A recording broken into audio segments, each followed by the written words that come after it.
And here we go.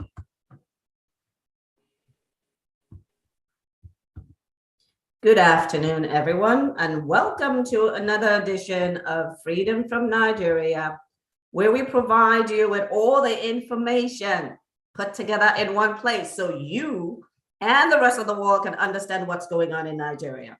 There has been so much going on recently that it's hard to really keep track of what's going on.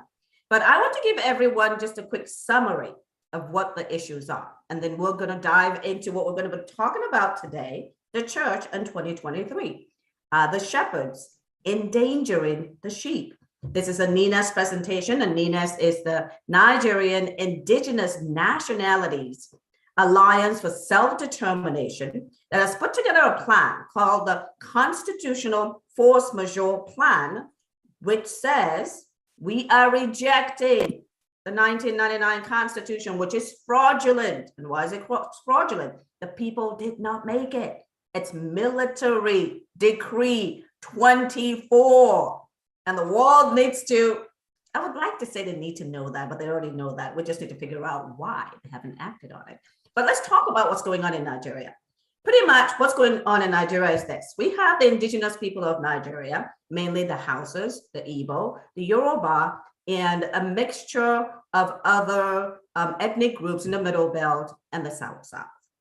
They've been there since 600, 500 BC, maybe before. And then you have the Fulanis that arrived in 18th century AD, but have the audacity to claim that they are indigenous to Nigeria. And do you know what's going on? Well, in 1960, they established regions. These were bona fide sovereign nations. You had the Western region, the Eastern region, the Midwestern region, and the Northern region, which was supposed to have been carved out into the Middle Belt and the North. What makes them regions? Well, they were self-determining, self-governing, autonomous, meaning sovereign, had their own leaders, their premiers, right? They had their own constitution, even their own coat of arms, and they controlled their assets. Check, check, check, and check. That's a nation. That's a sovereign nation like Ukraine. Fast forward to 1966. And it's all over. Their sovereignty gets hijacked. I don't want to say, it ended. It was hijacked, it was stolen, it was taken away by the military forcibly, meaning it's illegal. It's not right, shouldn't happen. Kind of similar to what Russia is trying to do in Ukraine today. So we languished under this. We tried it back in 1979 to get back to the nations, but then, oh yeah, is this Buhari again? Hijacked the nations one more time. And then in 1999, everyone was excited. We're going back to our nations, to sovereignty, to moving forward, to being productive. And we woke up and realized the military decree 24, not a constitution, had been put in place.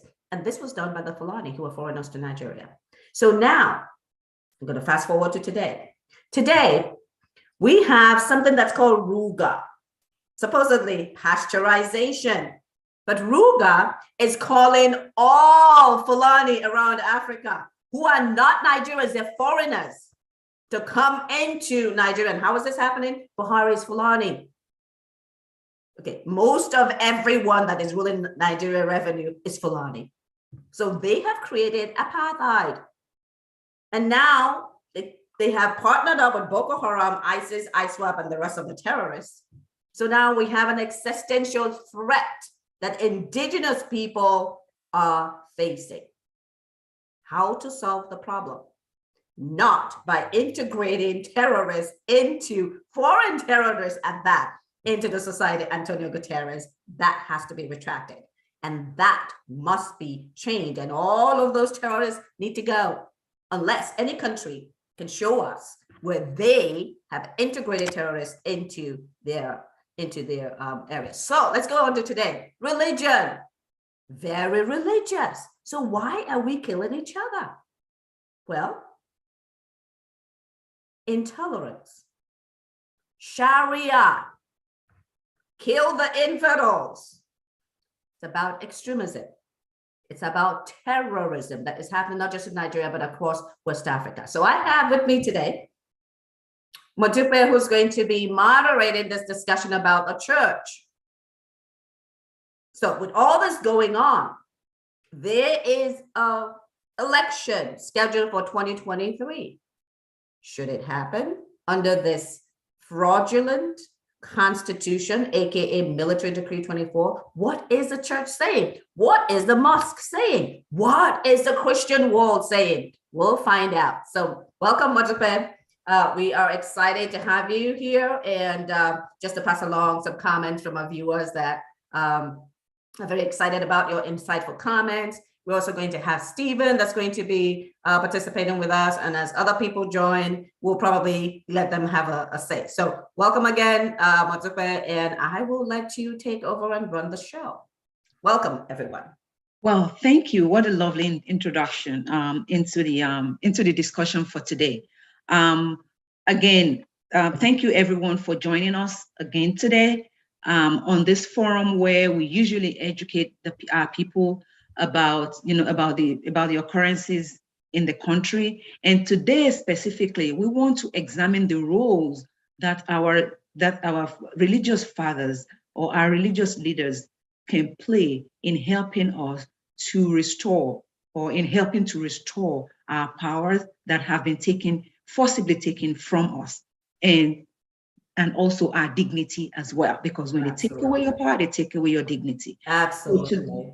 Thank you. So today, one of the questions that we'll be asking us, or the big questions that we'll be asking ourselves, is that what should our leaders, our religious leaders, do to save our lives?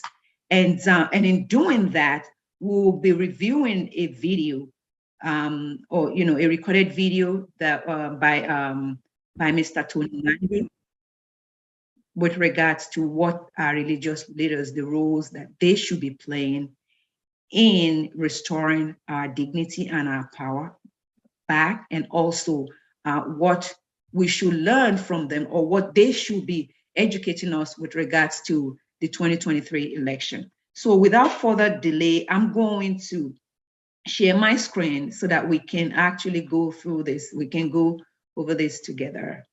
So bear with me for a second while I do this real quick.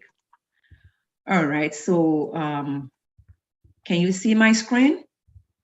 Yes, everybody? Yes. Jean, can you see my screen? Yes, ma'am. Okay, good. All right, so today we're going to start the discussions first with the definition of the role that religious leaders should play in the society. And specific reference will be made to a 2013 press release by the Secretary General of the United Nations, who clearly defined the role or the roles of the religious leaders in this article. And I'm going to pull up that article so we can take a look at it together.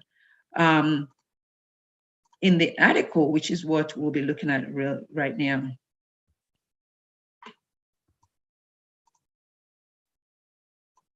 All right, can everyone see my screen? Yes.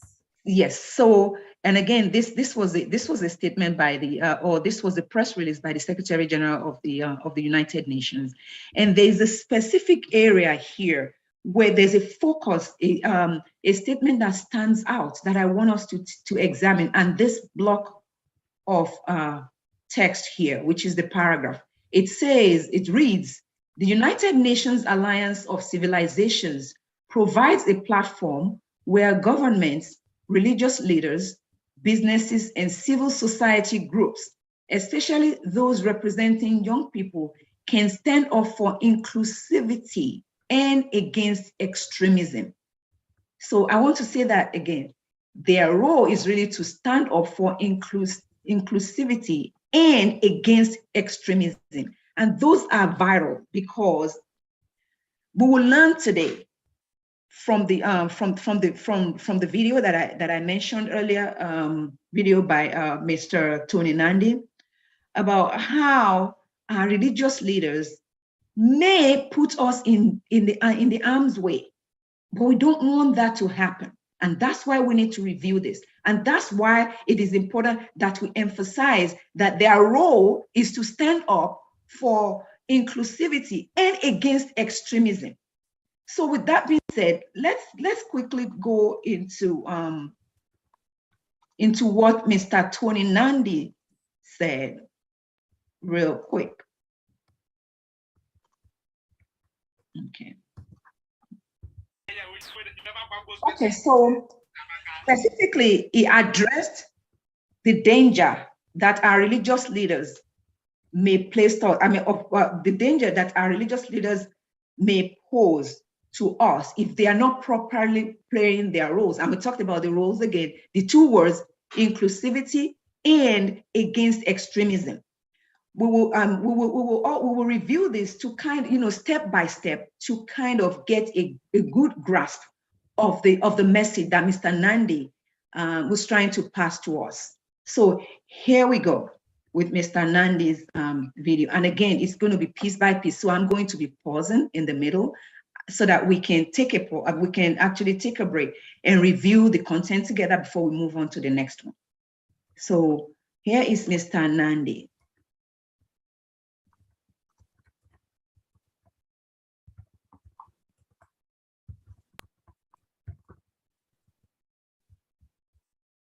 Is my screen visible? Yes? No, I can only just see you. Okay, my screen So is. you need to go to share. Yeah, I did. It's just, okay. Let me try again. Yeah, you need to share again. Yes. How about now? There we go. Okay, good. All right, so let's listen to Mr. Nandi.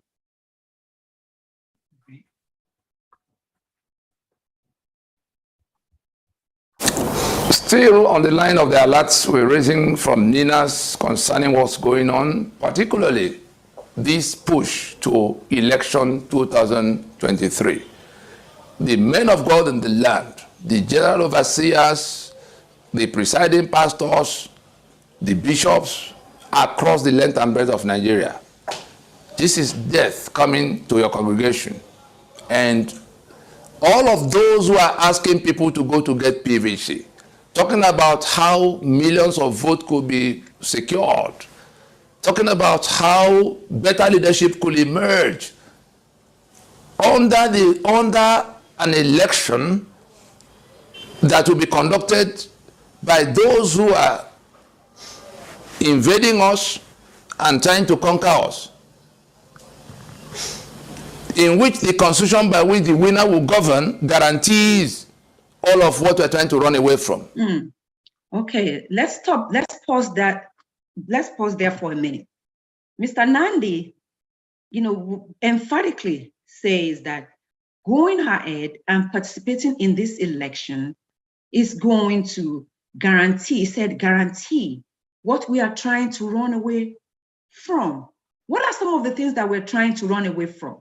So if I may just pose the question to everyone here, and please feel free to chime in. What are we trying to run away from? Well, can we say definitively that this election will be free? Will it be fair? And can we also say that the person who is going to emerge as the chief executive will be the choice of the people? So on that day, can we say that the people have spoken and they've elected the president? Can we truly say, can we answer these questions with this election? So anyone, please chime in. Well, let me chime in and just have a comment here. We're talking about, as we talked about in the introduction, we're talking about a country that is set up as supposedly a federal republic, but only has a federal government with no nations. We're talking about a country where the foreigners who only arrived in the 18th century have pretty much invaded and captured all the revenue generating areas and control the election processes. They control the population and the census counts. They have in that constitution criteria that makes it impossible for those in the middle belt to the south to ascend to the presidency. So we're talking about apartheid here. So how is any election? Oh, unless I forget. We have seen in the past where Britain has interfered in the fair elections in this country, and that I don't think has stopped, because we're still hearing about corruption instead of hearing about the fact that the Fulanis are colonizing Nigeria. So to say that an election can be free and fair and that we can give our vote and our votes are going to count, it's a fallacy. It will not happen. The best person does not win in Nigeria. It is set up for the Fulani or one of their stooges to win. And how do you vote in that environment? How can anyone honestly vote in that environment? You can vote. Thank you, Jean. You cannot vote. Thanks, Jean. Because it's been selected for you. So, Mr. Faleti, do you have something to contribute to that, sir? Thank you, ma'am. I was just going to piggyback on what Jean has said and say that in an ideal environment where there is indeed a valid constitution, you seldom have what you'll call a perfect election. Yeah. There's always mistakes, accusations of fraud, and things like that. What makes the Nigerian experiment worse, for want of a better term, is that not only is the foundation for the election fraudulent and invalid, it is not an election in the proper definition of the word. Just like you and Gina have alluded, is actually a selection. Mm-hmm. And this process that is, close quote, election is just being performed just to blind our eyes to the reality of the captivity that we are in, and to fool the otherwise outside world that really doesn't care to delve into what is going on in the country, because they're complicit and benefiting from the chaos. Absolutely. I love the fact that you talked about it is not an election by any definition of the word. It's a selection. So going through it is like burying ourselves in the coffin and putting the nail on it ourselves. Thank you. Thank you so much for such an awesome analysis of that. Yes, you're correct. It cannot be an election, but a selection.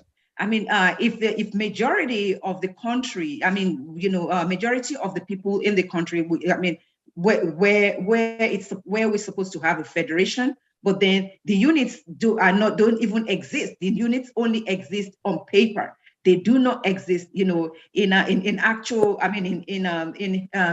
actuality. So there can never be a free or a fair election, and so the results cannot be trusted. I mean, if we cannot trust the process, then we cannot trust the result. So why would we even go in and participate in such a process? So let's continue with Mr. Nandi's. Yeah, let us welcome Odua Action Movement that just joined us, and we'll be participating in the discussion. You are welcome. If you can unmute before we go on, just to say hello to the people. Odua Action Movement, could you unmute? I think can you hear us, Odua Action Movement? I'm not sure if he's here. I'm not sure that he can hear us. Okay, go ahead. Okay. All right. So let's continue with the video clip.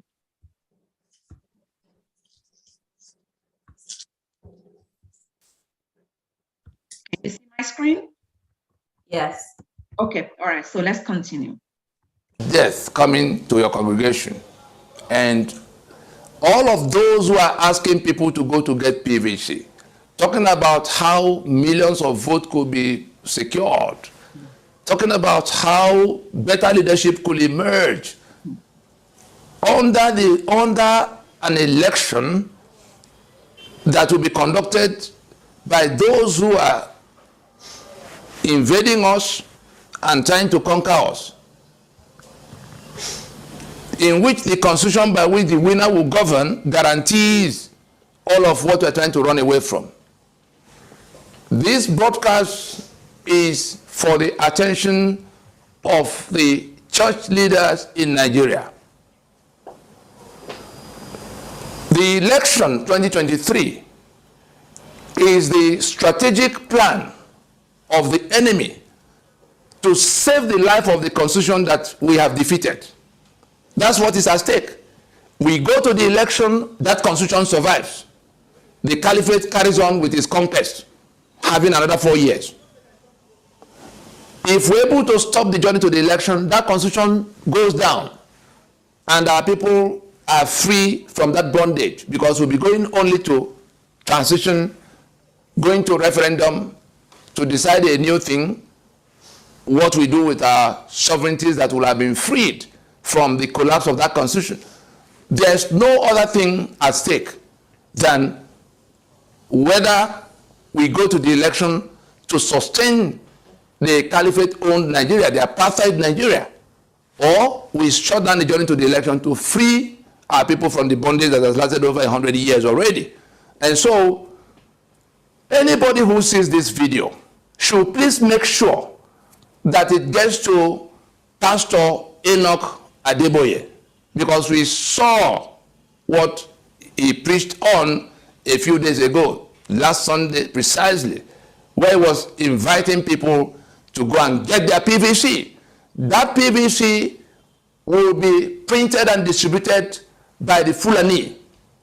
The INEC that will manage the entire election is controlled 100% by the same people. They are the ones who do the delineations. They know where they put figures and where they remove figures.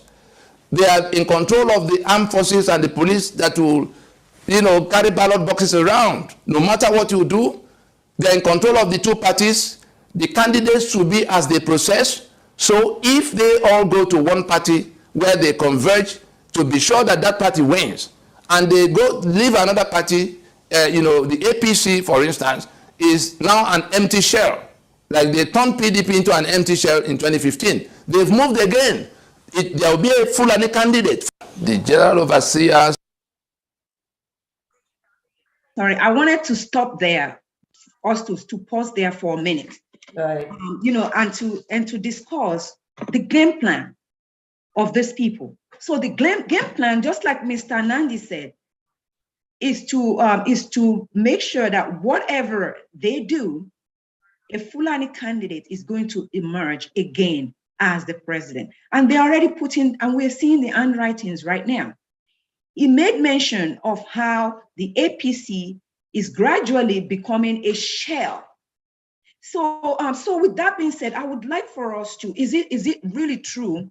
I mean, what is it that we're seeing right now that is really alluding to what Mr. Nandi is telling us? That is pointing to what Mr. Nandi is warning us about. Are there some occurrences recently that is pointing to the fact that these people are trying to move, just like Mr. Nandi said, move people from one party to another party to ensure that no other candidate emerge as the president except a Fulani candidate? Can anyone, does anybody want to chime in there, or maybe just, shed some more light on that area? So Sam Bayo has just joined us. He's from the UK. So hi, Sam, how are you? You are welcome. Greetings to everyone. I really appreciate you. Thank you for having me. Okay, so the way that we do is, once we have, a question asked, we take turns in, just talking about what's actually going on. So you are welcome to join in. Okay, so yeah, I think we talked about that before, about when you look at what's going on in Nigeria, the fact that it's an apartheid. We are in apartheid, right? President Fulani, Speaker Fulani, NFBC Fulani, police Fulani, army Fulani. Every revenue generating place and every revenue spending place is Fulani. And I will keep repeating this for the Western world because they all seem to not understand. The Fulani only just came to Nigeria in the 18th century AD.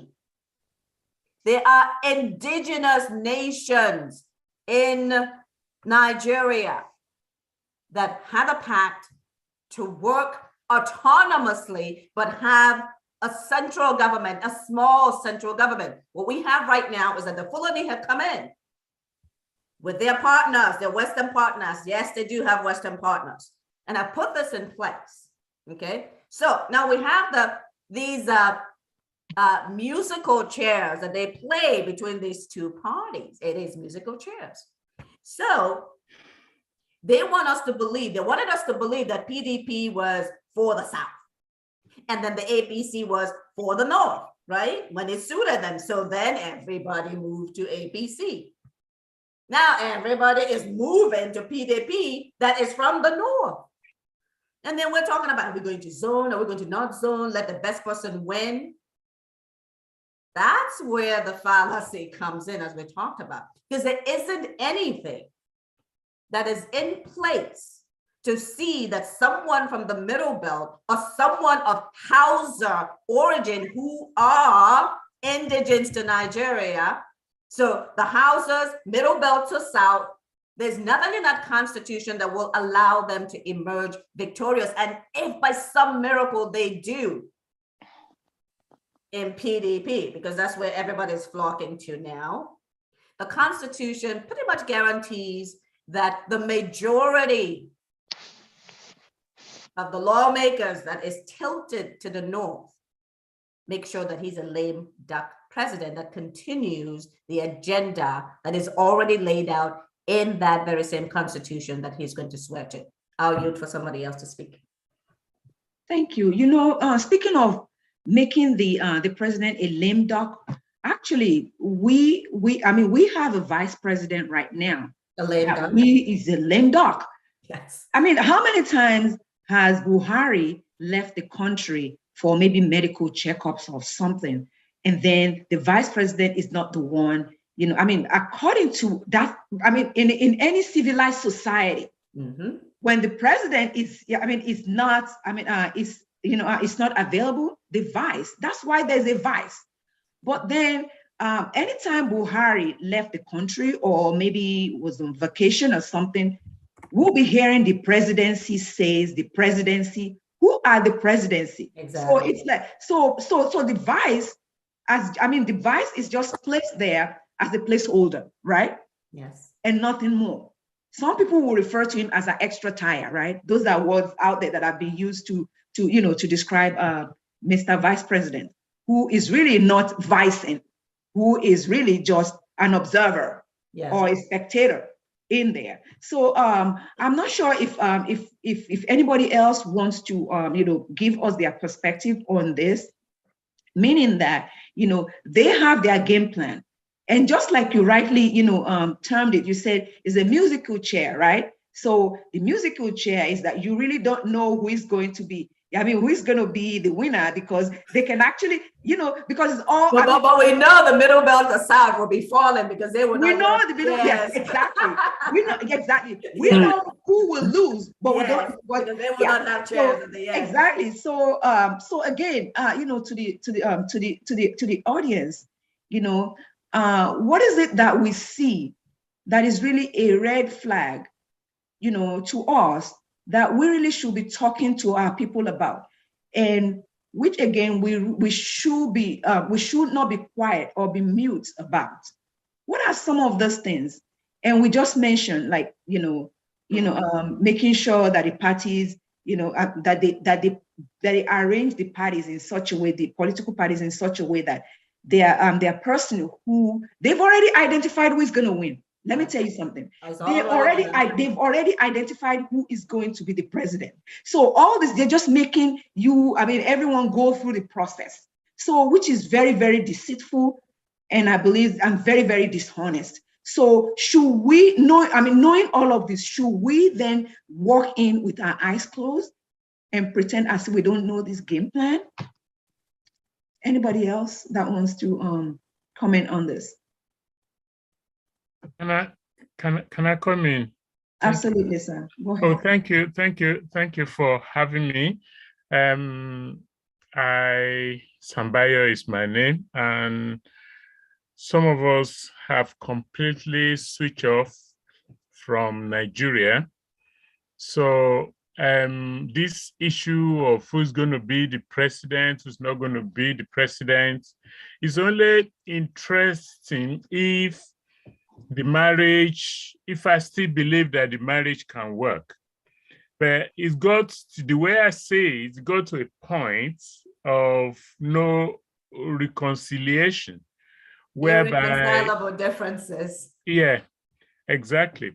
And it's not even, if we get it right, it's not even a divorce we are asking for. We are asking for annulment. I love that you said that, Sam. I just love that you said that, because it's not secession. No, it's not a divorce. It's a reclaiming, restoration. Yeah, yes, exactly. It's an annulment when the combination was wrong from the start. You cannot divorce an illegal marriage. It is seen as if it never happened. Thank you, sir. Thank you. No, Nigeria is an illegal I just love what you're saying. Nigeria is an illegal marriage. Yes, you cannot. Yes, it has to be annulled. It's an annulment. Thank you, Sam. That's the best quote of the day. Thank you. I've noted that, sir. Mr. Sambayo, go ahead, sir. I'm really loving this. So, and the way I say it, we have to dream it before it's put into our hands. Whatever necessary, way necessary is achievable. Unfortunately, we have three groups that are like stumbling blocks. Our traditional leaders, our political leaders, but today we are talking about our religious leaders. Those three groups are not with us. A very few minority of the traditional are with us, but the religious ones, which are the topic for today, they are part of the problem because they are benefiting. I used to attend one of the big ones, and I used to, I strictly believe in it and all kind of things. I'm still a Christian, but with a kind of different way of thinking at the moment. I've seen commissioners, I've seen governors, I've seen all of them coming for political votes in my then church, and they're all over from this state, that state. I think we need to remove this individual. Today way better than my past life. And if you want to point, I can give you an ass job. Can you remove this person? Okay, I think. What happened? Yeah, I had to remove them. Okay, good. All right. Okay, go ahead. Go ahead, sir. Unmute yourself. I had to. Mr. Sambayo. All right. Okay. Thank you. I was still talking. Okay. Yeah, so, like I was saying, it was a technology glitch. I'm sorry about the video that just. Okay. Okay. So if you could please stay muted, because I mute you and you unmute. You need to stay muted, please. Thank you. So this group of people, they are business men of whatever you want to call them. In my heart, I don't call them men of God any longer because it's very clear that it's all about money. This is not to insult. That's why I don't want to mention any names. I just want to talk about issue rather than individual. And they are in there for the money, and because of that, I doubt whether they will see what Tony Nnamdi is saying as leading their shepherd today. They don't care how many of their members, even pastors, have been killed, slaughtered. It's not even going to be mentioned. The next service, Sunday service, never mentioned. And I'm talking of what I know. I'm not speculating. Of their pastors. As you know, they have churches all over, especially in the north and in Abuja and everywhere. And people have been killed, their pastors, their members, you know, it's never mentioned. Quick question. We had Dawara, the Christian girl that just got killed in Sokoto. How many pastors condemned that? Exactly. Exactly. Yes. Exactly. And the good thing is this poor lady has a Christian name, Deborah. Yes. And I think Paul Neyi said something, to be fair to him, about it, but that is just where it's not about, this is beyond talking. Yes. I can't see why they cannot be going beyond just talking. If you read through the Bible, it's not just about talk and talk. Jesus did not just sit in the synagogue and expected miracle to happen in Samaria or in Jerusalem. Absolutely. He went out, he walked physically. These people are just milking the innocent one, but we are not really to convince them because they've made themselves. I think whatever will happen organically. Okay. Are saying that they are leading their members to slaughter. It is true, but unfortunately, a good number of them have resigned to that. So, I don't want to talk about Tunde Bakare here or not, that said that an Igbo cannot be president. I don't want to stir up anything, but I'm just saying, Tunde Bakare is quote unquote a pastor. I'm not really sure what kind of a pastor he is. Actually, Jean, there's a portion during the tape recording that is going to mention Tunde Bakare. Thank you. So, and yes, so we'll get there, and the issue with regards to Deborah. But before we move on, I just want to and thank you, Mr. Sambayo. Very, very, very, very lovely analysis. I just want to say though that what we are trying to do, we are not trying to convince them. At the beginning of this, of this discussion, we started with a 2013 press release by the United Nations Secretary General, which reminds us of what the obligations that, see, the thing is, we are not trying to convince these leaders, right? We just want to put them on notice that, we told you, and we are doing that now, and also in a way to let the congregation and their followers know that these people they have obligations to perform a role, to meet, for them to complete their role, and their role to you is to make sure that that they stand up for inclusivity, to use that word, and to discourage or to stand against extremism. And that's what they should be doing. And we want to remind them. So we're just reminding them that these are your obligations to the society. These are your obligations to the communities. And so their followers are also listening so that they know to hold them accountable. All the leaders must be held accountable, including the religious leaders as well. They should not be exempted from accountability. So again, thank you for your contribution. Yeah, let me ask a quick question. If the religious leaders in a country that is suffering from genocide if they're not speaking, will the world believe that there's genocide going on when those who are being killed, their leaders are not speaking? That's an endangerment.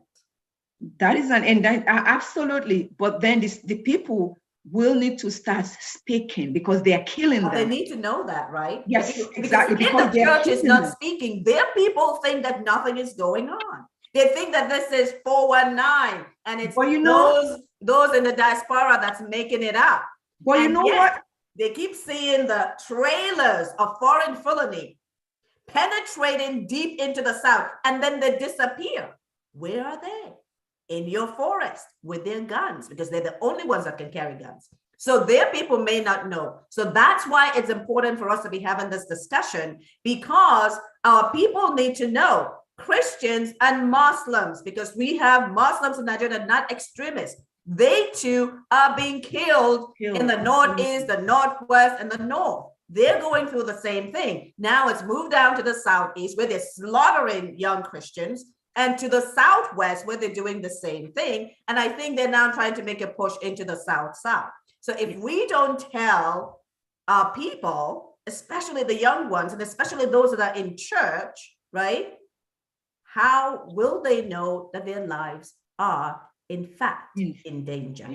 Absolutely, thank you. And we will use that to segue. I mean, to listen to Mr.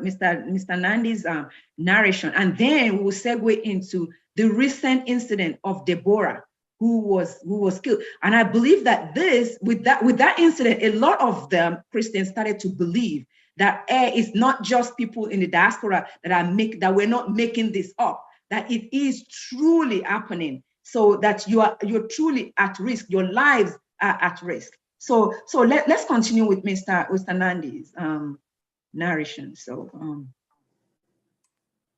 okay, let's see. Can you see my screen?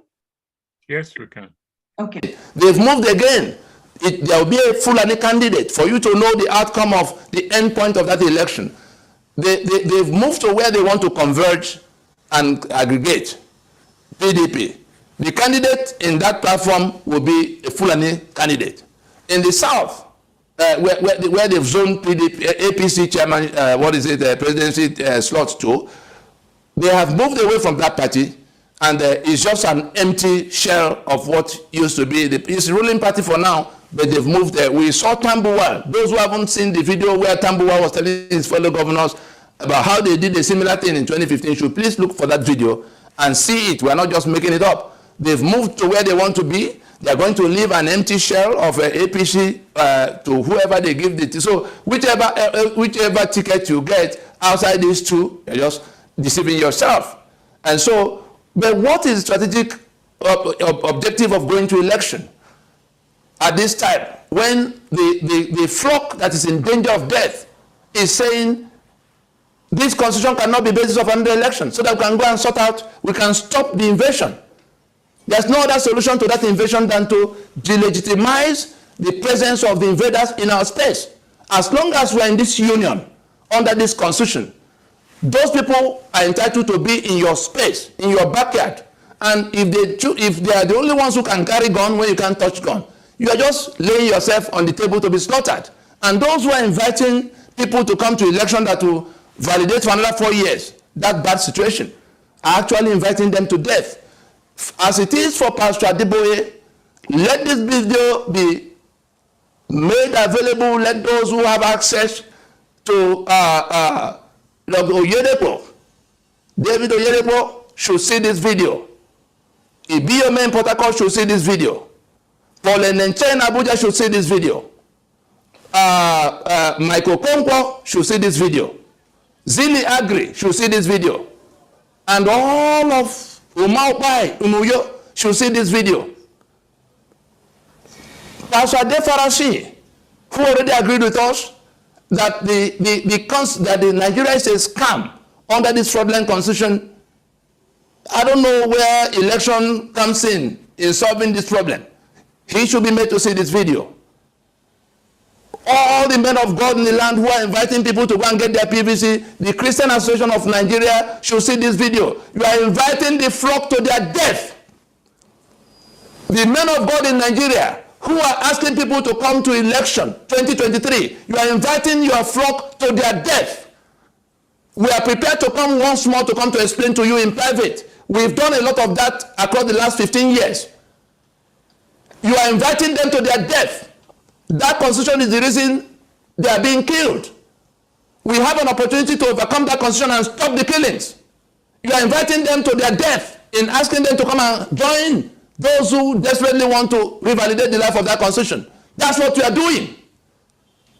The flock, those who will be killed, those in that congregation that go to look up to these men of God who are supposed to be looking out for them. I don't want to talk about Bakare. We can see he's lost his mind completely. Yeah, so I want us to stop right there, and then we just, and then we talk about what Mr. Nandi just narrated to us. He said that those leaders, and he specifically named them, who are inviting, are telling, encouraging their congregations, their followers to go and get PVCs and participate in this election. What they are doing is they are inviting the people to their death. They are actually leading them to their slaughterhouse.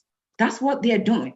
And he named these people, he named those people. And then he said, Tunde Bakare has lost his mind. So don't even bother about that one. And that's what I wanted to stop. I wanted us to stop there. But for a minute, let's look at some of the, let's just analyze what Mr. Tony just told, what Mr. Nandi just told us. Remember that, recently, just like we said, one of the college students in Sokoto was murdered and burned just because they said she supposedly, spoke blasphemy. But who should be the judge of that? That's what I'm saying. Why would you be the judge, the jury, and the executioner? Why should you even do that in the first place? And how many of these holy fathers, all these religious fathers, have actually come out to condemn this? I want us to take a look at this article real quick relating to this matter.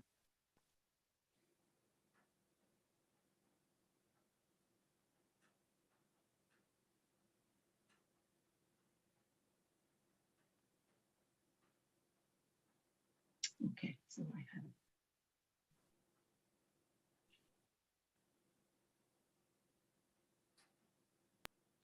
Can you see my screen? Yes, we can. Yes, and this is the picture of the young lady who was brutally murdered just recently. And we see what some of the the people in the administration, what they said. Okay. Oh my goodness, I'm sorry for I needed to stop that. I think I made the wrong. Can you? I think I made. Yeah, hello.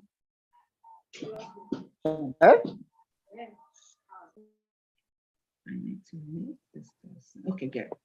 All right. So yeah, I wanted us to take a look at this real quick. I want to bear with me for a second. I think I clicked the wrong thing. All right, here we are. Okay. So recently, this young lady was murdered. She was the gruesome killing of Deborah Samuel, a Christian female student of Shehu Shagari College of Education in Wamako. So this person who Anas Muhammad Sani is a personal assistant to the Sokoto Finance Commissioner, has asserted that Miss Samuel was brutally murdered because she was reckless with her tongue. Who should be the judge of that? Can you believe that? That this day and age, somebody will be killed because they were supposedly reckless with their tongue. I mean, I'm just saying, since when has being reckless with the tongue become a capital offense?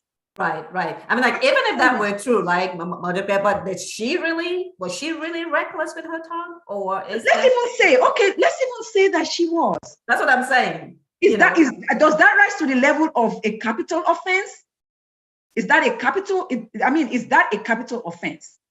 I'm just saying. Like blasphemy. I think blasphemy, isn't blasphemy supposed to be like you go to jail? Because I remember the singer in Kano. Remember the That's singer? Exactly what I'm saying.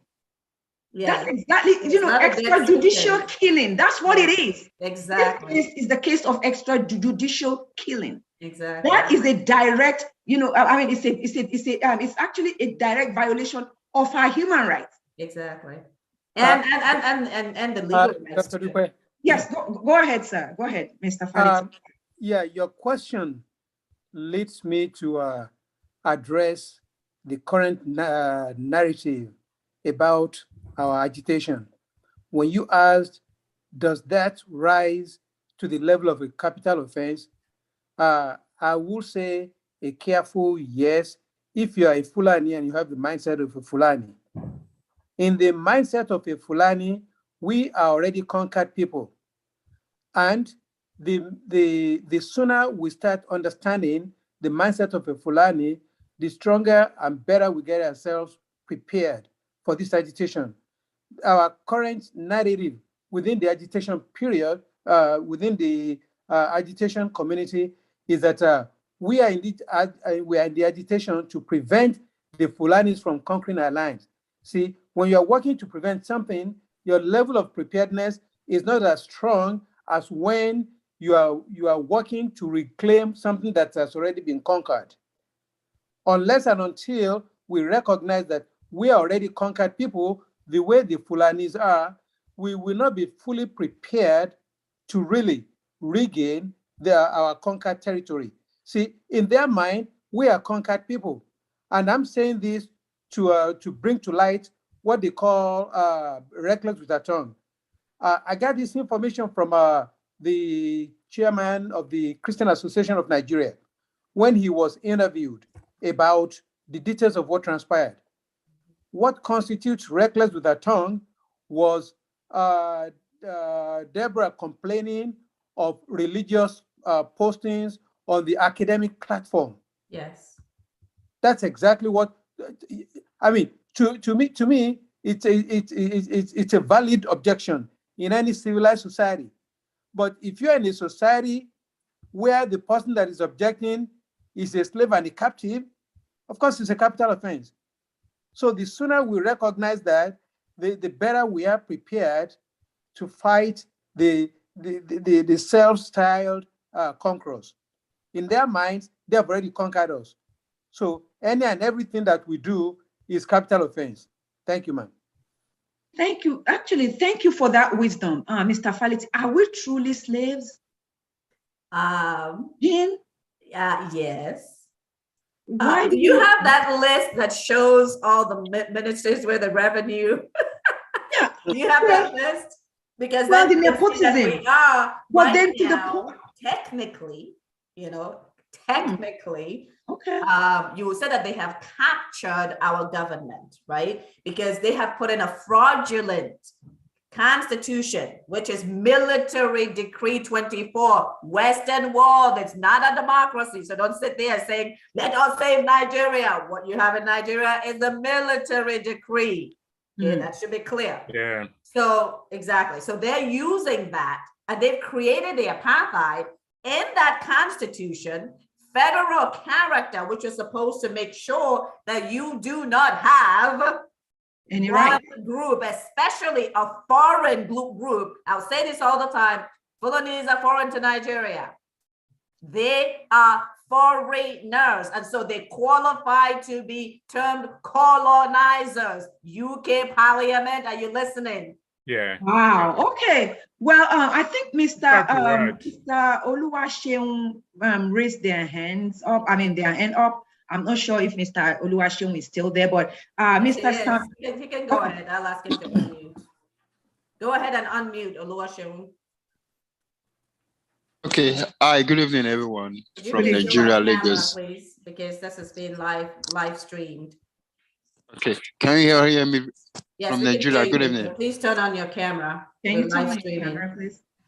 All right, okay, all right. All right. Okay, awesome. Hello, Mr. I'm calling from Nigeria, Lagos, precisely. All right.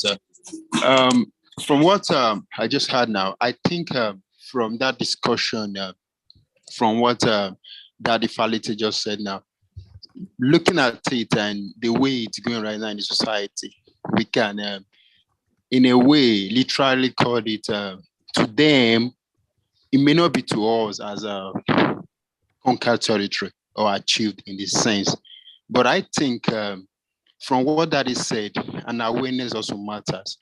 How we can create a psychological mindset in the mind of our people that this is their plan, that and then something that they know, that which we know as a Christian that we don't really pay attention to is the power of winning the mind. They've won the heart and the mind of their people that see. They've not actually defeated them, but they let them know that they are conquered already. That is a victory to them on the other side. But to us, now is the awareness. Right now, we're discussing it. Many people don't know what's going on right now. But I think a quick approach, which I've been studying for a while now, that I think we can make ace, because we've been hearing a lot of conspiracy that are yet to come, in a way also to dreams coming from left and right. Even I personally that I've heard that about these people coming on some terrible dream that I had. But I think when dream comes, it's a way that instruction that it's not going to happen. There is instruction that we should do something about it for it not to happen. Now, there's a particular solution which I want to bring up. I don't know if I can say it here right now. Yeah, let's kind of leave solutions. I've asked you to provide your contact information, and then we'll get to you so that we can, because we have these discussions that we have outside of the camera. We're live streaming. So let's talk about that. If you can just provide, your contact information, but great points that you are making. So Sam, I see that you're chomping at the bit to chime in. So go ahead, Sam. Thank you very much. I just want to add to what Ala-Igbo said about us being conquered already, that we are slaves, just need to deliver ourselves. Absolutely. That is one. The second bit is that we need to get one thing right. What killed Deborah was not religion per se. It wasn't. It was rather culture rather than religion. Because I said that because take that incident from Sokoto to Ibadan or Osogbo, let it happen in Ibadan or Osogbo, or take it to Benin City or Enugu or Calabar, will Deborah have been killed as she was killed in Sokoto? I doubt it. Because there are Muslims in the south. Oh, yeah. In Ibadan is probably, if not 50-50. I don't know the percentage of Muslims. Ibadan is full of Muslims. But you never hear people being killed or even fighting as a religious thing. In some places, early in the morning, you hear Allah, Akbar, and all kind of thing. They wake you up. They disturb your sleep. But that's it. On Sunday, you hear bong bong boro, the noise of the come and join us to whatever. People complain, but that is where it ends. But these killers that murder this young girl, one, they know very little about Islam. They do whatever they are told. They're just like that, magic, and they do whatever they're told. They get them all over from Niger, from wherever. They do whatever they needed to do, because information said that they even tried to save this young lady when they heard that this was planned, but there were too many to save her, meaning that it was not just it was a machinery from outside that got this thing done. But will you get that same machinery in Ibadan or in Calabar or in Enugu, who want to say, oh, let's go and kill someone because it's insulted, somebody? I doubt it. Now, it's clear to me, like there's something Yoruba say, I will kind of try and interpret it, that Atikeramero, that is in a public, in a transport, when you transporting, you realize that inside that transport, there are not just human beings in there. There are some animals.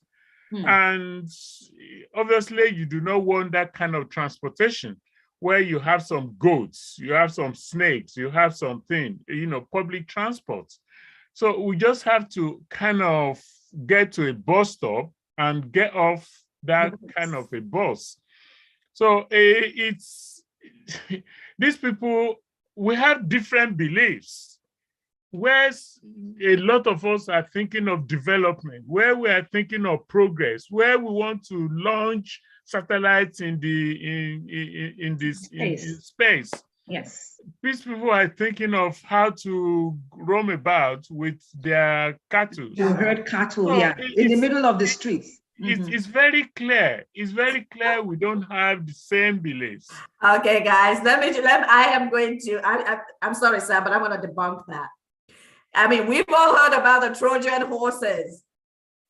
These are the Nigerian cows sent into conquer. Okay, the cows were their lead infantry.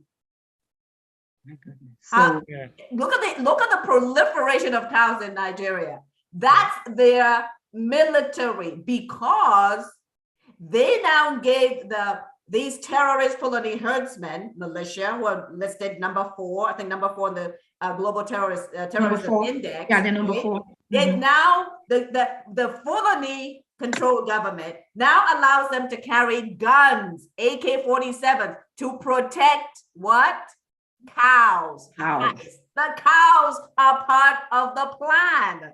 Let's not get that twisted. Wow. And it's not just in Nigeria.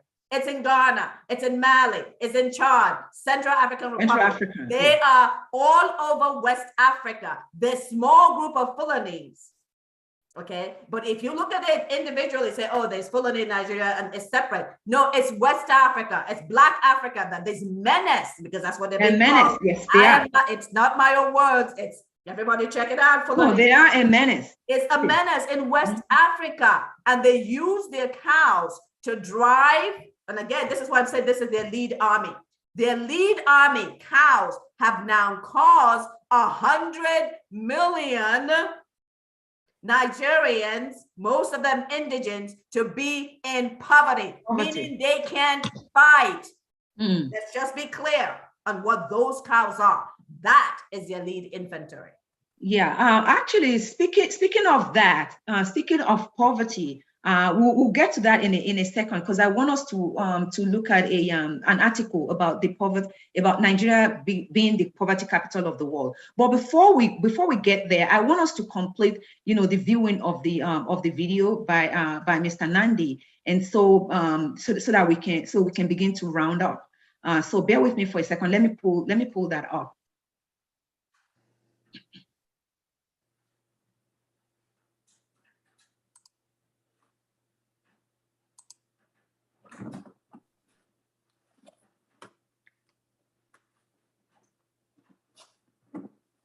Here we go. All right, so let's see the rest. I don't want to talk about where the other ones in between just playing pranks. Godalo and co. But let us, Kumuyi, Pastor W.F. Kumuyi, should see this video. The people you are inviting to come to get PVC and go to election, you are inviting them to their death.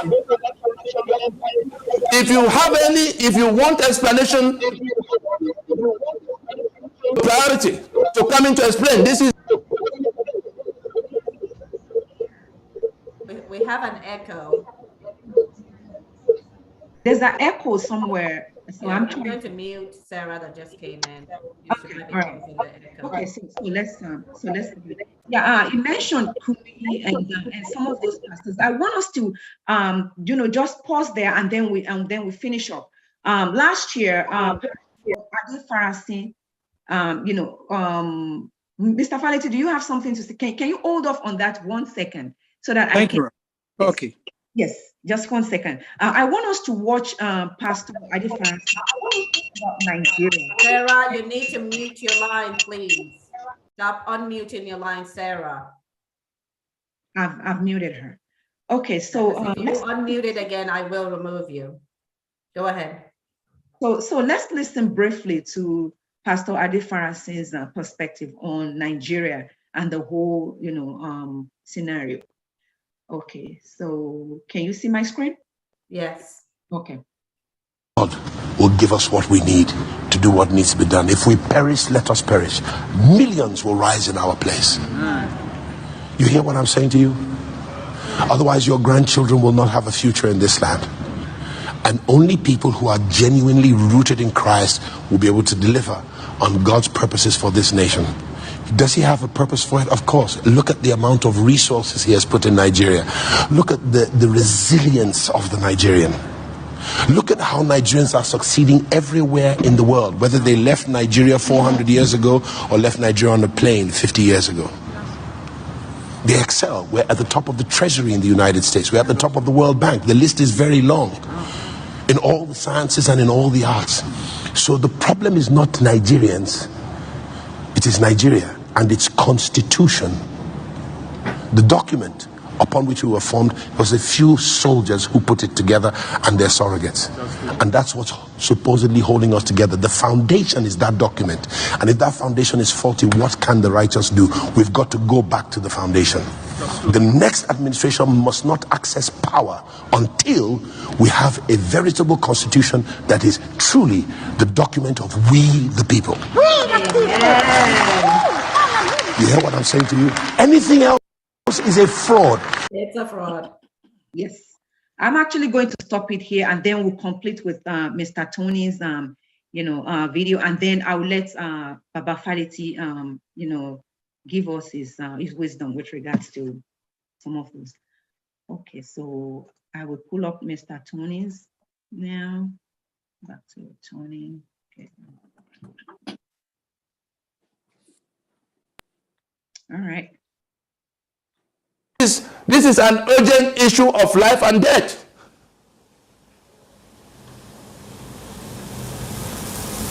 We don't know how else to say it, because in the days ahead, things may break down further.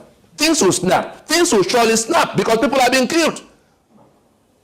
Even the politicians who are going to contest that election, let this video be made available to people like P2B, Kingsley Moghalu, all of them from the south, Tinubu, everybody who has gone to buy form to contest election from the south and middle belt, the chairman of the party of PDP, Iyochayu, they are slaughtering your people in Benue and all across the middle belt.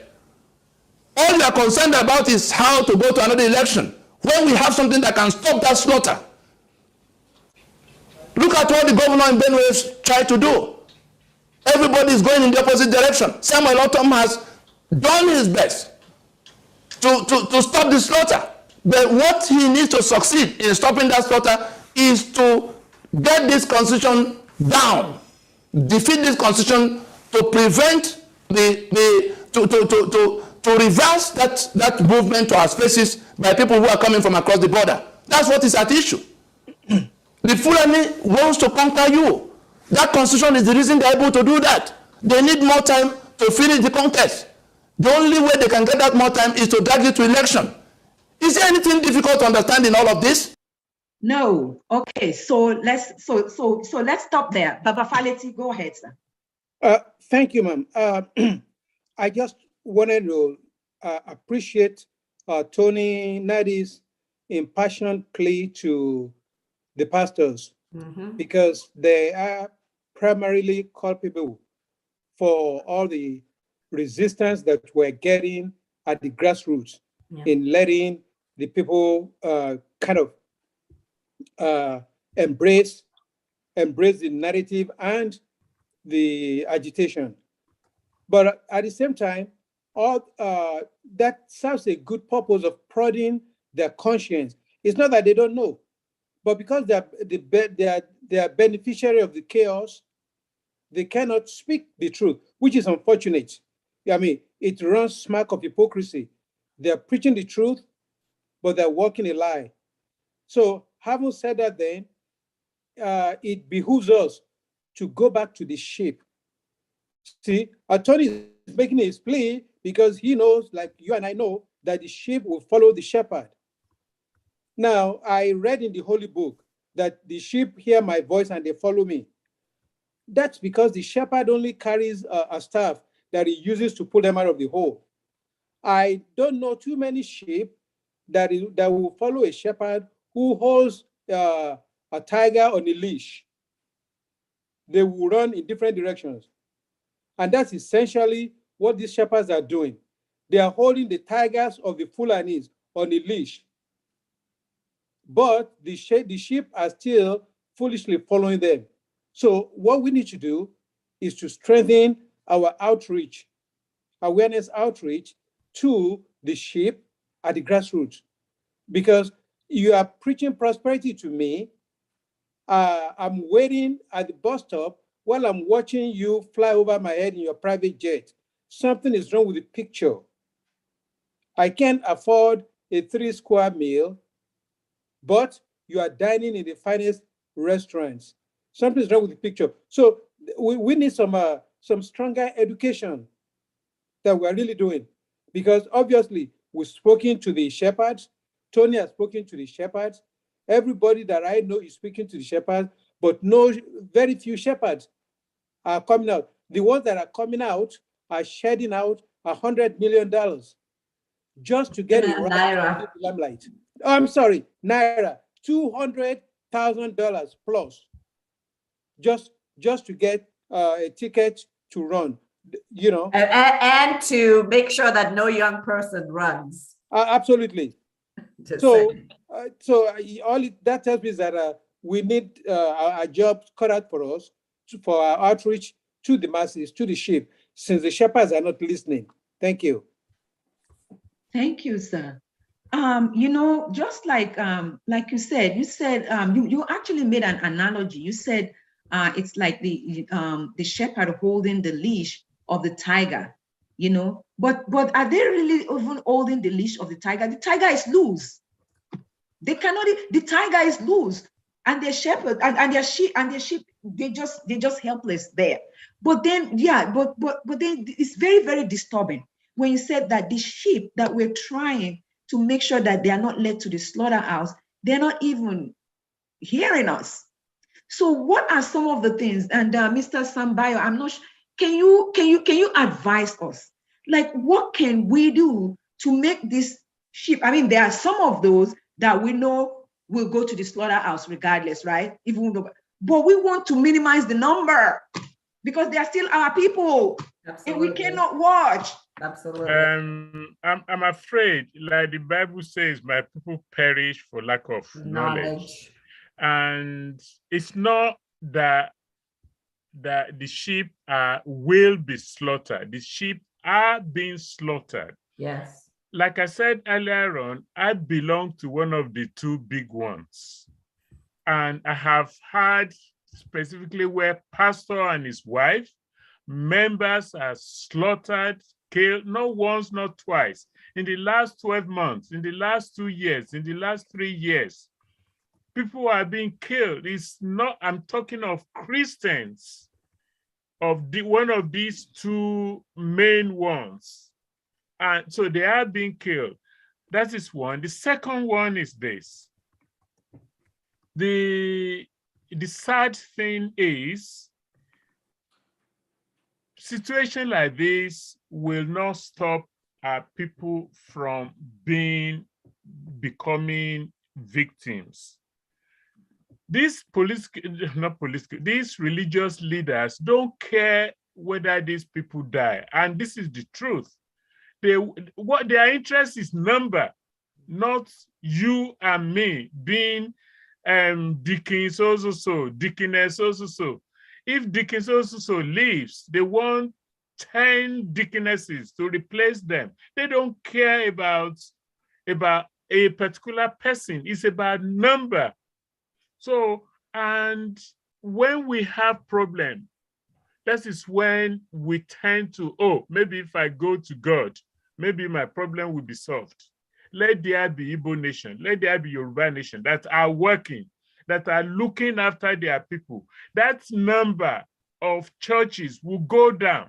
People will stop going because they've got jobs, they are secured, they've got everything. They don't need to, just like people in diaspora.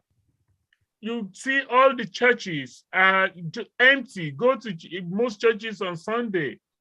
Maybe if you count 20, you're lucky. And that is not to say they don't respect God or whatever. It's because they've got what they need. Unfortunately, this situation that our people are will keep them in this. And I'm sad to say that some will still continue to be led to their death. I'm not sure what more anybody can do other than this is what is happening, let's do it. This next Sunday they go to church, they change their mind. As soon as that person hold the mic and say this, go and get your PVC, vote for Christian. We need this. And people are like, oh, Baba said. I mean, that is the thing. So if people perish because they haven't got knowledge or they choose not to, what can anybody do? I just don't know what is the way forward because... I want to say something radical. See, I mean, we keep telling these pastors that their people are going to be killed. We're using the wrong language. We should tell them that their money is going to be killed by the Fulanis. They'll act. Well, do you understand what I'm trying to say, though? Do you understand? Yes, I do. Because they're not making the connection. If but how can they not? You don't get money. I don't think that their money will be touched, because as soon as Nigerian system remains, they will still continue to make their wealth. That is where they are milking from. Don't forget, they get from commissioners, from governors, those new ones, for instance, vice presidents. Remember, they also get from vice presidents. Exactly. Exactly. Guys, trust me. I mean, that's one of the things. But I do want to make a reference to the Bible, so that we take heart. I do want to make a reference to the Bible. The Israelites, on lots of occasions, because of the wrongdoing, got sent away. They were conquered and sent away, right? And I'll give a specific example. When they were being delivered from Egypt. Now they have left. Yeah, and they're in the wilderness. Some of them went back. They want to go back to that slavery? Yes. Yes. So that's one of the critical things. Remember when we had the program, I think it was last week that we had the program about who we are. Okay. And we said that it is important for not just Nigeria, indigenous Nigerians, but for Black people around the world to know their past. So that they can see their future. It's only in knowing their past that they can see their future. Okay. And the reason I say that is it is so easy to enslave a mind. And I made reference to the blue eye, brown eye experiment that was made by the teacher, where she separated the class. Yes. And then Oprah Winfrey did an experiment in just a short period of time that it took her to do her show. She separated, blue eyes from brown eyes. So you have Black people on both sides because everybody had different, those eyes. And they treated the blue-eyed people horrible. Within 2 hours, they were chanting for their freedom. Wow. They were that convinced. So it doesn't take long. And when you think about the centuries of telling people of color that we have small brains, that we don't accomplish anything, that everything that we have done is from the white man or from the Arab or from the Asian, when in actuality, the fact says that the person of color stands shoulder to shoulder, toe to toe, and sometimes ahead of the white, the Asian, and the Arab. It's important for us to break that slave mentality because that's what is gripping not just Nigerians, but other Black people around the world because we've been fed the same thing. And so that's why we started that series on really talking about the magnificent history so that we can see that our future is magnificent. We can do it better, or at least not worse than the whites, the Asians, the Indians, you know, I think they're Asians too. Asians. And yes, and the Arabs, of which, you know, the Fulanis are part Arab. So let's just be clear on that. You know, let's just remember that. So I just wanted to put that out there, that Israelites in a lot of their stories didn't want to leave slavery either. They had gotten into a comfort zone. Our people is in the comfort zone. So we need to break through that, going through them to tell them who they are. Highly favored, wonderfully made, and amazingly talented. Very good. That is going to wake up our people. Very, very good. Well, with that, okay, go ahead, Mr. Sambayo, and then we'll round up for the Yeah, there's just something we are doing in OAM. OAM means Odua Action Movement. We have been able to develop a website to send bulk SMS. It's very similar to the bulk SMS we get from our phone, from insurance, to say that, oh, you had an accident 2 weeks ago, you know, no fee, no charge kind of a thing. If we're able to help you win, you get this. I'm sure we all get that kind of unsolicited text from our phones. So we have developed that. It's near completion, and we intend of using it as grassroots awareness, so that because our people are afraid to be on the street and campaign to say, you know, kind of thing. As you and I know that, you know, as soon as you have 10 people, 15 people campaigning, the next thing is their own people will phone the place to arrest them, and the next thing they locked up.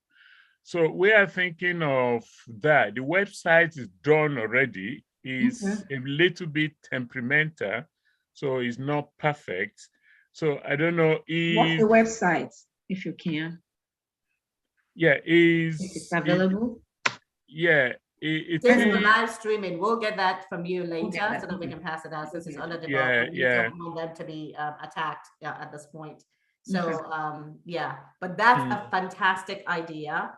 And that's something that obviously all the freedom groups need to be using, especially those on the ground. So this is going to be a major breakthrough, Sam. So, you know, kudos, huge kudos. Thank you. For working on that. Huge kudos. Yes. And thank you, Mr. Sambayo. And I want us to look at the very last article that we'll look at before we actually call it a day today is, the effect, right?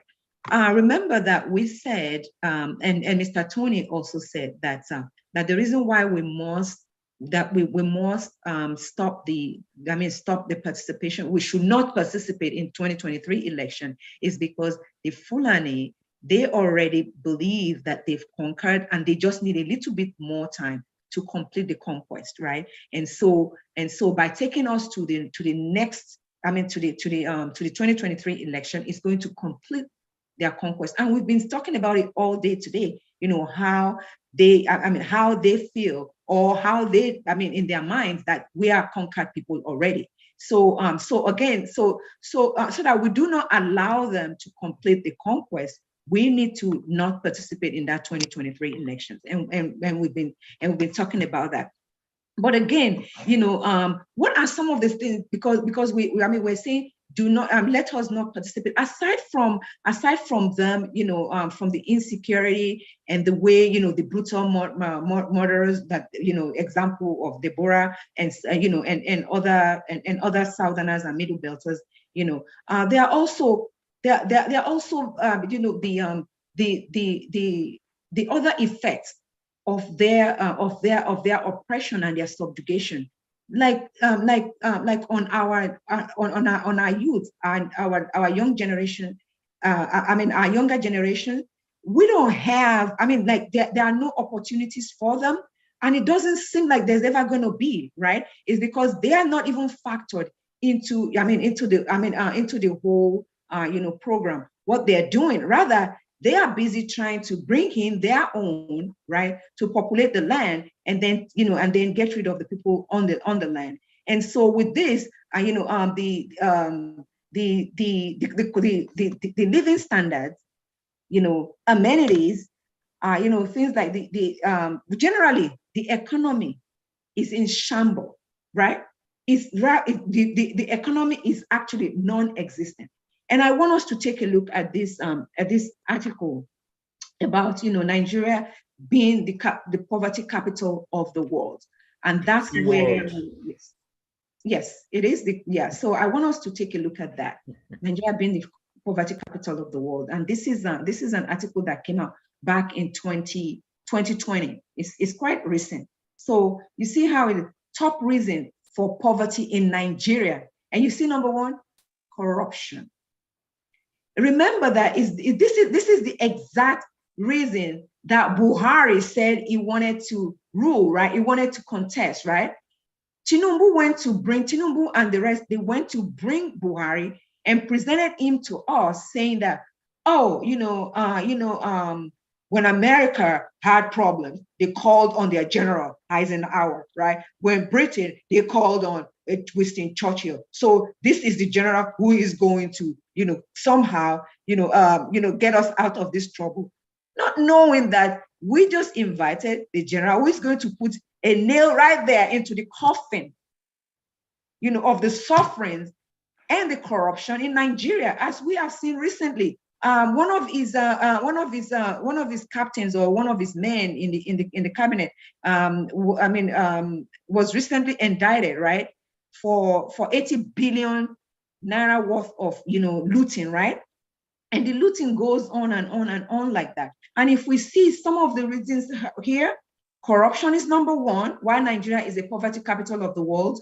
Why there's poverty in Nigeria. Unemployment, you see, 44 point, almost half of the young people in Nigeria are unemployed. This is alarming. This is really alarming, right?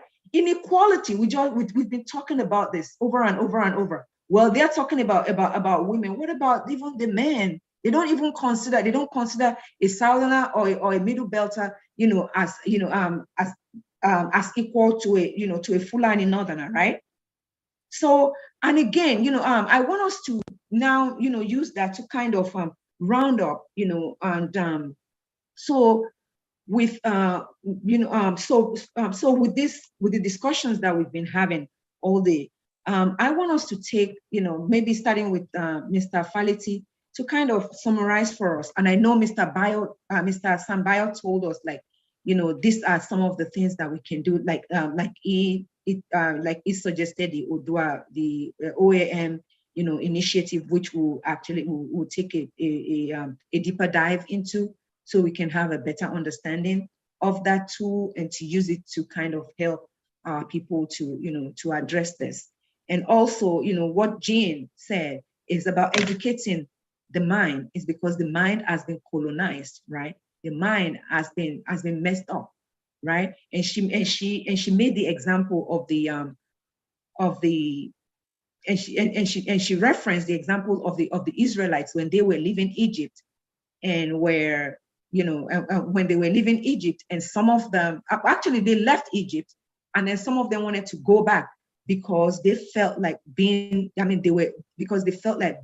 slaves was more, it was a comfort zone for them. I don't understand how slavery would be a comfort zone for anyone.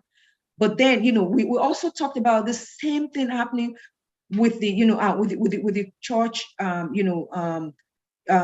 followers in Nigeria, right? Where we know that the shepherds don't even care about them. The religious leaders don't care about them. How would you explain the fact that, when somebody like Pastor Adeboye wants to go to, travel from, from the south to Abuja, he would take his jet rather than drive on the road. And the roads, we know, are full of danger because of the Fulani herdsmen and those and the terrorists lurking somewhere in the forest, waiting to pounce on people.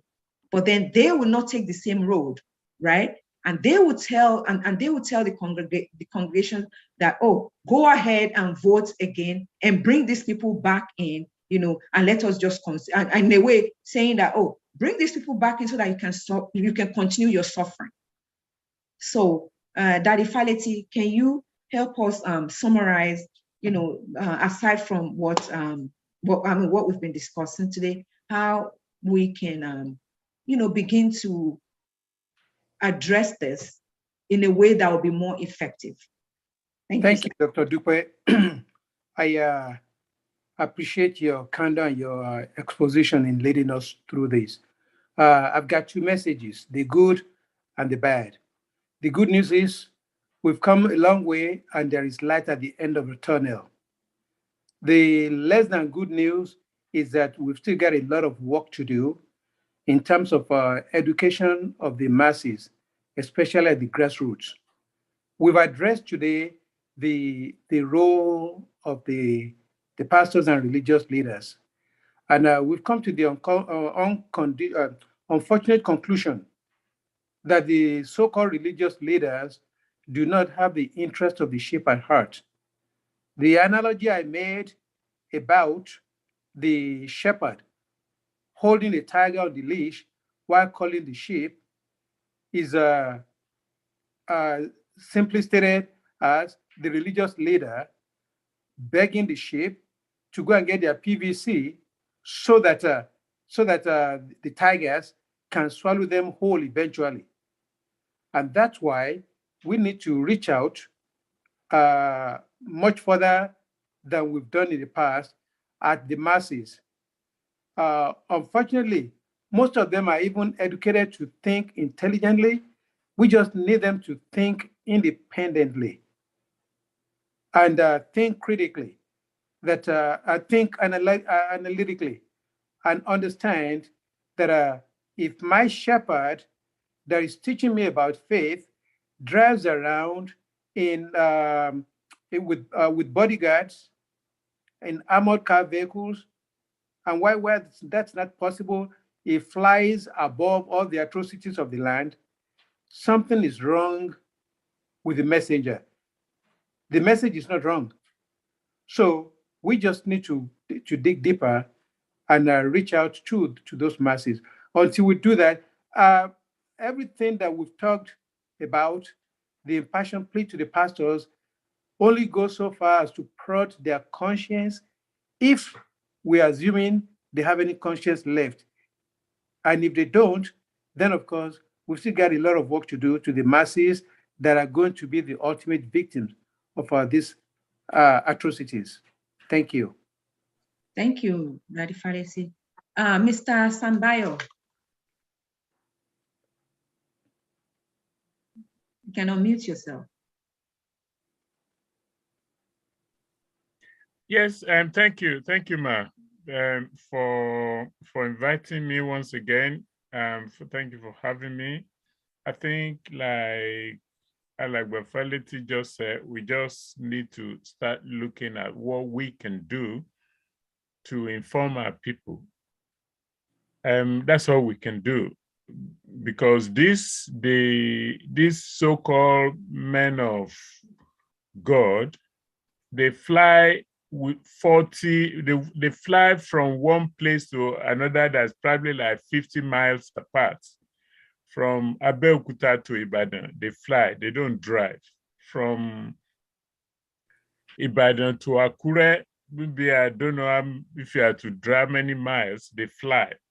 That's all they do.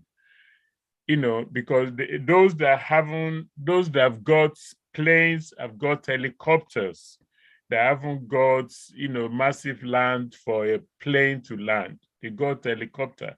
That's all they do. Because they know it's rough, it's dangerous. So will people listen? I don't know. But we just need to do what we can do. Yeah, hopefully, if the website is completely up and running. We will do all we can to inform as many as we can. Then it's up to them, because at the end of the day, they are all adults. They have that decision to take. And if, I don't know, we just need to keep trying. But something will definitely happen. What, I don't know. I believe that too. I don't know. I believe that too. Yeah. There may be a stronger hand from the above that will help us. Mm-hmm. But yes. How and when, I ain't got a clue. Thank you, sir. And you're very right. The enslavement of the mind did not occur in a day. It didn't just happen by sudden flight.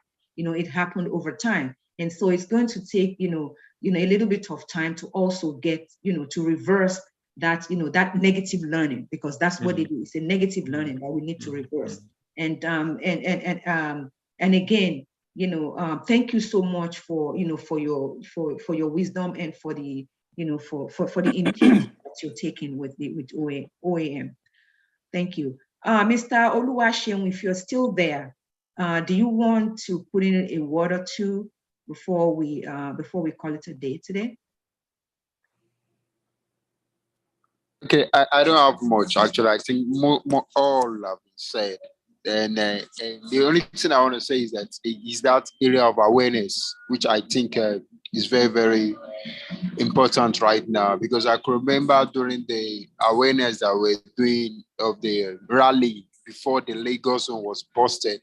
Mm-hmm. I could remember everybody was in haze that what is coming.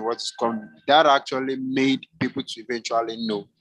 Because if the rally had been done, people would have gotten the awareness that there should be a disintegration right now. But because it wasn't done, people eagerness to know, gave them that consciousness to dig in more information about what was about to happen, which eventually they got information. So right now, I think majority of Southerners know that we are not up for Nigeria again, that we are going. So what they need now and how to go about it is what they need to know. Who that's supposed to help us do that are mostly religious leaders from the Muslim and from the Christians. And we have the much congregation, the more people which are on the south, which are Christians, which I expected, as they said, the shepherd, how to help us do this awareness. They may not go straight to tell them that, don't do this, because I understand that their life is at stake and their financial everything are tagged to it. So there's a way they communicate to their audience that you need to support this particular set of people in this way. So by then they will be conscious of how they can secure their life, how they can create more awareness within their family that this is what is coming, this is how they will do. Then I think that's much actually. But I think we can actually do more with this information that we just said about OEM or OAM. OAM. Thank you. Thank you so much. Sorry, Sheon Ejo, please. Go ahead. Sheon, could you tell? I'm interested in your surname. How do you say it? I'm trying to say I can't. Okay. Ogele-Igbo. What does it mean? Actually, I don't know. I'm from Ondo State anyway. I don't know. I asked my dad, but I think I forgot. I'm from Ondo State. Okay. Yeah, bless you. Thank you. Nice name. All right.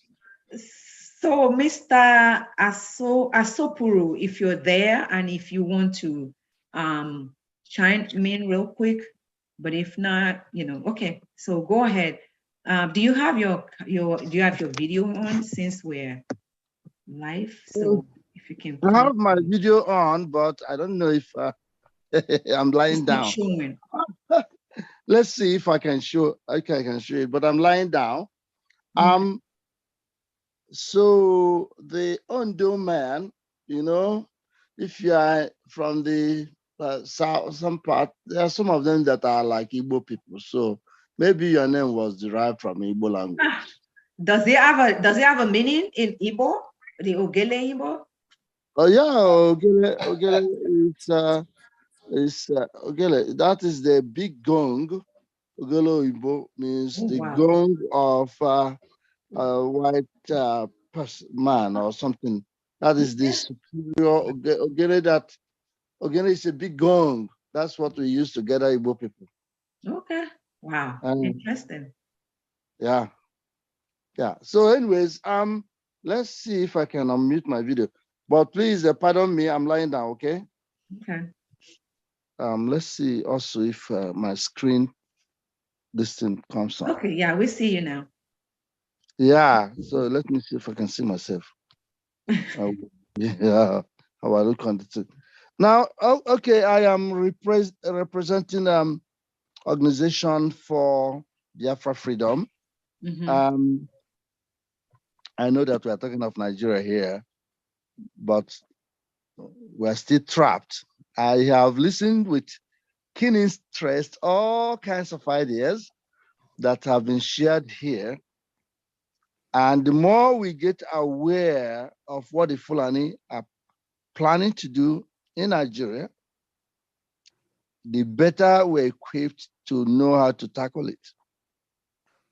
The very unfortunate thing is that the political class in Nigeria, most of them, are clueless, or they decided not to really recognize the impending danger we're into.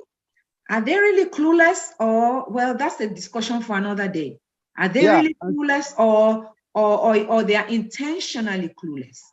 Yeah, that's what I say. Either they are clueless or they're just nonchalant. They don't care. I was so concerned when Buhari announced the open visa policy in 2020, starting January 1 that year. I was waiting for reactions. None came from the House of Assembly or from the Senate. The lawyers, nobody took that executive action to court to stop it. The Nigerian situation is so convoluted that it's difficult to know where to start from.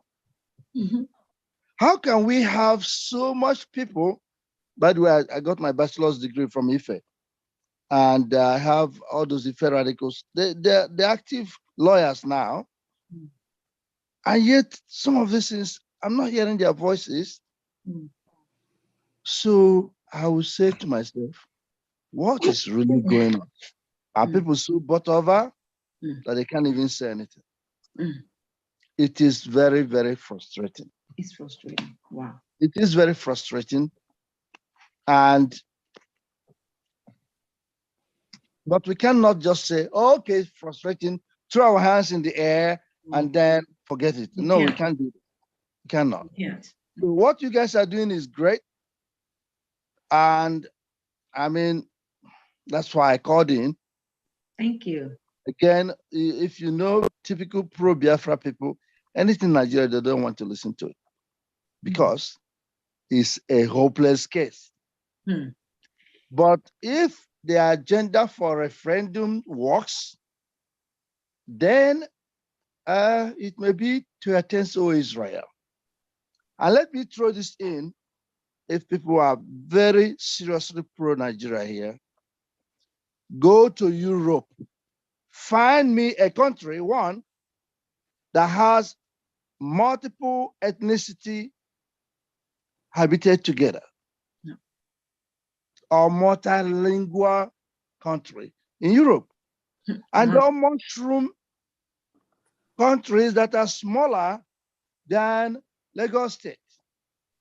Lagos, even Lagos is 21 million. So we're talking about even the smallest states in Nigeria. I mean, will fit like about 3 or 4 different, countries in Europe, right? So anyway, the truth is that Nigeria is better. I think you're muted. I think you're muted. Mr. Sopro, you're muted. Anyway, I think he's muted. Did you hear anything I said at all? No. You just, I think you probably got mute. I mean, you muted yourself probably. Okay, sorry about that. But I'm going to wrap up because I don't want to take all your time. Okay. I've been writing on some of these things for a while, and I don't want to waste anybody's time here. What was I saying? And it may not be possible to break Nigeria into ethnic groups, but most major nationalities must not be afraid of surviving as an independent country. Most should not be afraid because we have what it takes. When I say we, I mean collective Nigerians, to govern ourselves. And not together as Nigeria. Look at what happened in Sokoto. People who have different culture, somebody says it's not religion, it's culture. Okay, let's take it culture. Why should I now be enslaved in that same culture? Why? But actually it is religion. It's more religion than culture. The reason is because here in the US, I've been working with Muslims. And I have a center, I have an organization that is dealing with refugees. I've gotten the Muslims from across the world. I don't want to name them all here. The agenda is clear, is definitive, and they are pushing it.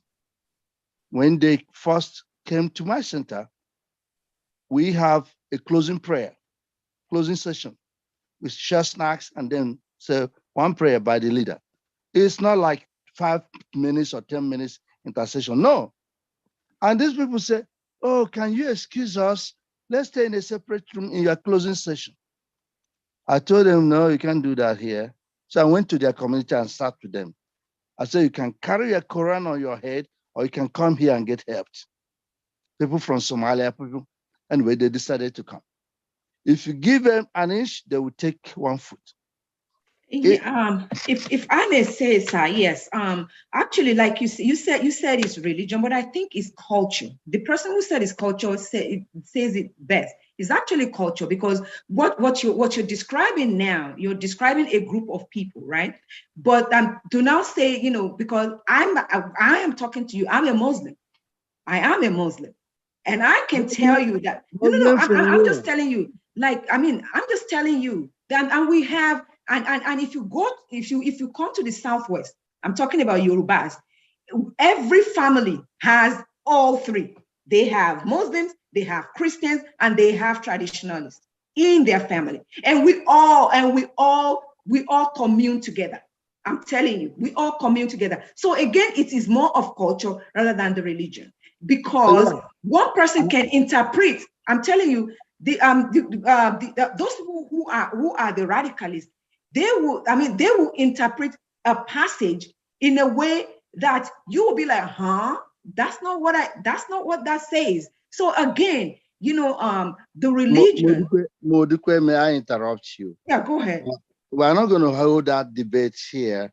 No, it's not a debate. I just wanted to put that in. Yeah, no, let me explain. I had my first and second degrees from Ife. I've mingled with Yorubas. They are my great friends. And I am talking about when we come to, that's why they won't let you lead any Jamaat in Nigeria when these Fulani people are around. That's by the way. I like Yoruba Islam, okay, or rather Muslim kind of idea, because wife is Christian, husband is Muslim, and life goes on, and children choose whichever way they go. I am very well aware. I lived in Yola for 7 years before coming to the US. And then again here, I have the Muslims from Syria, I have the Muslims from Somalia, Sudan, Iraq, and so on and so forth. So when we come to the other religion, it's a big issue without prejudice to what you have explained. But that is, by the way, these are from different countries that are not Nigerians. The Islamic agenda, you go to UK, you see it where it's very well portrayed. But my brothers and sisters from the West, my thumb up, because again, I have very close friends who are both. What I'm trying to say in summary is this. Nigeria is complex, and the only solution for Nigeria is Nigeria be nicely and neatly separated. I agree. And every group will be prosperous, will succeed. Absolutely. I agree. That's Thank you so much. Thank you so much, Asopuru, for that. Yes, you are very correct. Because how do you reconcile the fact that there are over 250 ethnic groups in Nigeria? How do you expect them to live? I mean, which group is going to now, concede to the other one and say, yeah, I'm going to live your way, or I'm going to abandon my own cultural beliefs, and I'm going to live your way? It's not possible. And like the example that you gave about Europe, there's no, I mean, you have to, in fact, it's almost non-existent in Europe to have a country that will have multiple ethnic groups and multiple culture, in the same country. It's just not, I mean, it has never worked there, and it's not going to work anywhere. And lastly, I also want to talk about, just touched on the point that Pastor Ade Farasin said in his, in his video clip. He said that the problem, and this is to just agree with what you said. He said that the problem is not us. The problem is Nigeria. He said, because if the problem is us, how come when we leave that environment and we come and live in all of this, we're thriving, we're doing well, we're doing so exactly. So the problem is not us. So the problem is Nigeria. And once we know that, then it's going to help us to kind of, to identify the path to go in order to separate ourselves from the evil, right? From the problem, which is Nigeria. And that's and that's exactly where I'm going to stop today. Thank you so very much, everybody, for your contributions. I've really learned a lot from everyone here today. I mean, a lot of wisdom, tomorrow, next week we'll be back with another topic. Please, join us next week so that we can have another very educative and very informative discussion on the topics that are on the issues that are impacting our people back home. Thank you so much. Thank you. What's the next topic? I'm sorry? Thank you, Baba. Yeah, what's the next topic next week? Well, we will, actually we're working on that. So, but the same way you got the the notification today, you get the notification during the week of what the topic will be. Yes. Okay, maybe I'll get a little more prepared. Okay, thank you so much. Thank you, everybody, and thank you, Mr. Sambayo. Thank you, Baba Faleti. Thank you, Mr. Oluwaseun, and Asopuru. Thank you so much for all of your for your attendance and for also your contributions. Thank you. Thank you. Have a great day and a nice weekend to everyone. Thank you. Bye. Bye-bye. Thank you. Bye. Bye.